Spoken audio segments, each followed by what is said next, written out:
Hello dear students, मैं राजकुमार दुबंसी आप सभी का बहुत बहुत स्वागत करता हूं पीवीआर स्टडी में। जैसा कि आप जानते हो आपकी 9th की मैथ चल रही। आपका पहला नंबर सवाल है, कह रहा कि आकृति 6.13 में, ये आपके बुक में ऐसा लिखा इसलिए मैंने लिख दिया, बाकी ये आकृति यही है। अब क्या कह रहा, ध्यान से सुनना। रेखाएं ए बी और सी डी बिंदु ओ पर प्रतिच्छेद करती हैं। प्रतिच्छेद मीन्स होता है इंटरसेक्ट करती हैं, यानी काटती हैं। रेखाएं कौन कौन, A B and C D. तो बच्चा देखो, ये रेखा है ए बी और ये क्या है, सी डी। ये बिंदु कहाँ पर काटती हैं, ओ पर प्रतिच्छेद करती हैं, यानी कि इंटरसेक्ट करती हैं ओ पर। आगे क्या कहता है, कह रहा कि यदि ए ओ सी मीन्स ए ओ सी, यानी ये कोण, ध्यान देना, ए ओ सी इतने कोण की बात हो रही, और धन बी ओ ई, ध्यान से सुनो, बी ओ ई, यानी ये कोण और ये कोण दोनों जुड़ के कितना है, 70 है। कह रहा है इसमें इतना ही नहीं, और भी कह रहा है, यदि बी ओ डी बराबर 40, तो बच्चा बी ओ डी का मतलब बी ओ डी, यानी ये कोण कितना है, 40, इतना दिया है। तो कह रहा है कि बी ओ ई और प्रतिवर्ती सी ओ ई ज्ञात कीजिए। तो बी ओ ई कहाँ है, ये बी ओ ई, इसको पूछ रहा है। आप कहोगे ये तो ऊपर दिया है, ये दिया नहीं है, ऊपर कह रहा है इन दोनों के योग करने पे 70 आता है, तो इसको निकालो उसमें से कितना है, ये पूछ रहा है। बाकी ए ओ सी कहीं नहीं पूछ रहा है, इसका प्रतिवर्ती पूछ रहा है सी ओ ई। तो बच्चा सी ओ ई यानी ये कोण नहीं पूछ रहा है, इसका प्रतिवर्ती पूछ रहा है। जैसे मैंने आपको सप्लीमेंट्री कम्प्लीमेंट्री बताया था, पीछे का वीडियो नहीं देखो तो देख लेना, जहाँ पे मैंने कॉन्सेप्ट सिखाया था बच्चा, ठीक है। तो पहले उसको निकालोगे तब प्रतिवर्ती कर पाओगे ना। जैसे एक छोटा सा एग्जांपल जान लो, अगर आपको कहा जाए किसी भी संख्या का मतलब विलोम ज्ञात करना, उल्टा ज्ञात करना, तो पहले आप वो संख्या जानोगे तब विलोम करोगे ना। तो वैसे क्या करना है, इसका प्रतिवर्ती करना है, पहले आप इस कोण को निकालोगे तब इसका प्रतिवर्ती करोगे, है ना। चलिए अब कुछ कॉन्सेप्ट के अकॉर्डिंग हम इसको हल करते हैं। देखो बच्चा, इसमें हम एक चीज़ देख रहे हैं, दो रेखाएँ हैं, एक ए बी है, एक सी डी है, मुख्य रेखा दो है ना। तो लिखो यहाँ पे हल लिखो रेखा ए बी पर, ध्यान से देखो, लिखो रेखा ए बी पर।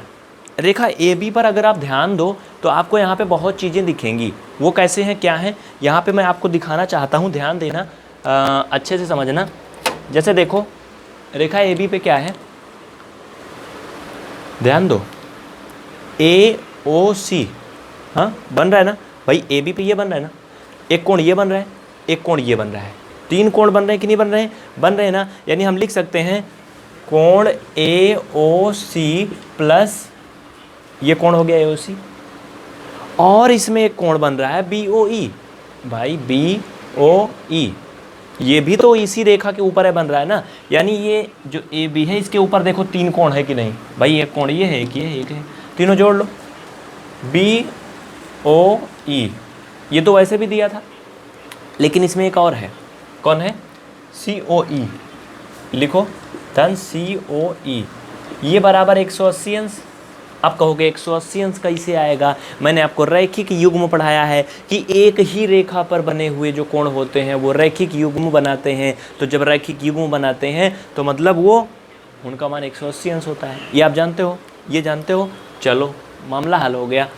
भैया ये देखो मान दिया है ना, यानी हमें इतने का मान कितना दिया है, 70 दिया है, 70 रख दो। कोण सी ओ ई इक्वल 180, यहाँ से निकालोगे एंगल सी ओ ई बराबर, तो 180 माइनस 70, यानी आपको आएगा कोण सी ओ ई बराबर 110 अंश। कितना आएगा बच्चा, 110, यानी 110 डिग्री। इसे आप लिख सकते हो 110 डिग्री। लेकिन अभी हमें ये नहीं पता और ये नहीं पता, हाँ। चलो इतना बात पक्की हो गई, इसको नोट कर लो। इसमें पूछा क्या क्या था वो भी ध्यान देना, और वो चीज़ें बहुत ही कॉन्सेप्ट से समझो, ईमानदारी से। इतना हो गया, अब अगले आगे देखो। जो बच्चे नहीं लिखे वीडियो पीछे करके देख लें, मैं आगे से हट गया हूँ कुछ सेकंड के लिए, आप इनको उतार लो। हो गया, इतना हो गया। चलो नहीं देखा तो वीडियो थोड़ा पीछे करो और उतार लो। यहाँ पर दो रेखाएं थी, एक पर मैंने सारा मामला हल कर दिया, अब दूसरे पे करेंगे। हाँ, लेकिन उसके पहले हमें कौन सा कोण मिला है, सी ओ ई मिला है ना। तो हमें COE प्रतिवर्ती निकालना था, प्रतिवर्ती COE। तो पहले हम इसका प्रतिवर्ती निकाल लेंगे, ये रेखा वाला बाद में करेंगे, अगला रुको भाई। हमें दो चीज़ निकालना है, तो पहले हम ये प्रतिवर्ती निकाल लेंगे और फिर इसको बाद में निकालेंगे। लिखो प्रतिवर्ती। प्रतिवर्ती मतलब होता है, क्या बोलते हैं इंग्लिश में इसे? रिफ्लेक्स, रिफ्लेक्स बोलते हैं। हाँ, प्रतिवर्ती मतलब रिफ्लेक्स। जैसे सप्लीमेंट्री कप्लीमेंट्री पढ़े थे तो मैं प्रतिवर्ती बताया था, रिफ्लेक्स ना। बच्चा ये जान लो, किसी भी एंगल का प्रतिवर्ती निकालने के लिए आप ऐसे लिखोगे प्रतिवर्ती COE बराबर, पता है आपको क्या करोगे? उस कोण का मान जितना है, जैसे COE का मान 110 अभी आया है, उसको 360 से घटा दोगे, तो इसका जो प्रतिवर्ती है वो 250 अंश आएगा। कितना आएगा? 250 आएगा। आपका ये आंसर हो गया। याद रखना, किसी भी कोण का प्रतिवर्ती निकालना है, उसको 360 से घटा दोगे, उसका प्रतिवर्ती आ जाएगा। ये अपने दिमाग में रख लो। तो ये आपका पहला आंसर आ गया, जो इसमें दो चीज़ पूछा था। ये भी कोण निकालना है। अब इसके लिए हम क्या करेंगे? इसके लिए हम चलेंगे अगली रेखा पर। चलो अब लिखो रेखा CD पर, रेखा CD पर लिखो बच्चा, जल्दी लिखो, रेखा CD पर। अब मुझे ये बताओ, रेखा CD पर क्या क्या बन रहा है? जल्दी से सभी बच्चे मुझे क्लियर करके बताओ, रेखा CD पे क्या क्या बन रहा है? बच्चा देखो, आप यहाँ पे ध्यान दो। तो रेखा CD पे क्या क्या बन रहा है? CD। अब इसके इधर देखो, एक कोण ये बन रहा है 110 वाला, एक ये बन रहा है जो बेचारा अकेला है, इसका कोई आगे पीछे नहीं है, एक ये बन रहा है 40 वाला। बन रहे ना? तो भैया ये तीनों एक ही रेखा पे बन रहे हैं, तो रैखिक क्यों बना रहे ना? लीनियर पेयर बना रहे कि नहीं? हाँ, बना रहे ना? तो लिखो क्या क्या होगा? लिखो कोण COE प्लस COE, यानी ये कोण 110 वाला, प्लस कोण BOE प्लस कोण BOD। कौन सा बच्चा? BOD equal 180। क्यों? नीचे लिख लेना, रैखिक युग्म, रैखिक युग्म, ये रैखिक युग्म बनाते हैं इसलिए। अब आपको सारे मान दिए गए हैं, सिर्फ BOE नहीं दिया गया है। इसका मान 110 है, रख लो। एंगल BOE और प्लस इसका मान 40 है भैया, ये 40 दिया है, इक्वल 180 कर लो।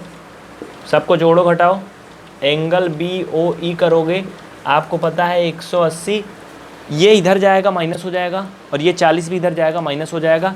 यानी हम एक एक को भेजेंगे, पहले 40 इधर ले आओ, -40 -110। ये चीज़ तो आप कर ही लोगे। नीचे दिख रहा है कि नहीं दिख रहा? बता दो बच्चा। देखो नीचे नहीं दिख रहा ना, इसके आगे बस केवल आपको घटा लेना है, आप जान जाओगे कितना आएगा। मैं ऊपर बता देता हूँ, अगर ऊपर दिख रहा है तो थोड़ा सा जगह की कमी है ना, इस वजह से। देखो बच्चा, यही आ रहा ना, इसको जोड़ोगे माइनस माइनस जुड़ जाता है। 110 में जब 40 जोड़ोगे तो 150 हो जाएगा। तो बच्चा आप ये जान जाओ कि BOE इक्वल कितना हो जाएगा भाई? कितना हो जाएगा? 180 माइनस 150 ना, ये हो जाएगा ना? हो जाएगा ना भैया? तो इसमें कोई कन्फ्यूजन नहीं होना चाहिए आपको। इसका मान 30 अंश आ गया। कितना आ गया? 30 अंश आ गया। इसमें कोई डाउट नहीं होना चाहिए, नो डाउट, इक्वल 30 अंश। यानी हम कह सकते हैं ये कोण 30 अंश का है। ये कोण कितना है? 40 का पहले से दिया था, ये 110 का आ गया। हमसे सिर्फ 2 पूछा गया था, हमसे सिर्फ ये पूछा गया था, 30 मैंने निकाल दिया। CEO का प्रतिवर्ती निकालना था, रिफ्लेक्ट निकालना था ना, रिफ्लेक्स क्या बोलते हैं ना, तो रिफ्लेक्स भी मैंने निकाल दिया और रियल कोण का मान भी निकाल दिया। ये हो गए, नोट कर लो। जो बच्चे नहीं लिख पाए, वीडियो को पीछे करके लिखेंगे तो फिर से उनको मिल जाएगा, जो भी चीज़ें इसमें से डिलीट हुआ है। कोई टेंशन की बात नहीं है। और हाँ, एक बात और बता दें बच्चा लोग, आप सभी ध्यान से सुन लो।